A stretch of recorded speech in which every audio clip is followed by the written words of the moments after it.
Bonjour, aujourd'hui on va vous parler d'un composant indispensable dans le domaine de la robotique qui permet de situer le robot par rapport aux objets qui l'entourent. C'est le capteur ultrason. En effet, l'un des avantages de ce composant est qu'il est très peu coûteux. Aux États-Unis, il coûte moins d'1 $.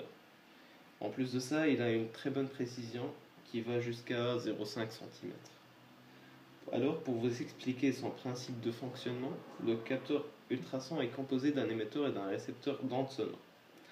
L'onde qui sera émise, l'onde émise, elle sera réfléchie sur le premier objet rencontré, par exemple ma main, et après, cette onde, elle sera captée par le récepteur après un certain temps, ce qui lui permet de déterminer la distance.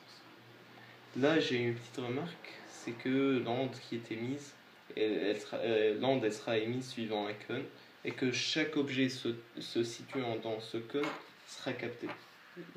Donc ça peut être un petit peu gênant pour le robot qui veut déterminer les objets suivant une ligne droite, mais bah, c'est pas trop gênant en fait. Là, on va vous montrer comment ça fonctionne, comment ce capteur fonctionne. Je vais mettre ma main dans ce capteur et je vais la déplacer du bas vers le haut. Et vous allez voir que sur l'écran de l'ordinateur, il va afficher la distance qui sépare ma main du capteur. Ici, on remarque que la distance est de 3 cm, 3, 4, 5 cm. Là, je vais déplacer ma main vers le haut.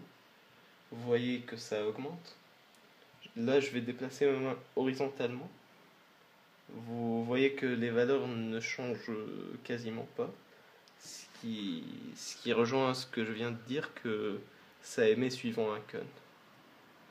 Là, je vais enlever ma main et vous voyez que ça indique la distance du plafond à ce capteur.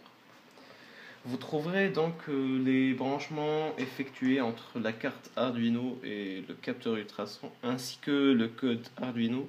Vous les trouverez donc au-dessous de la vidéo.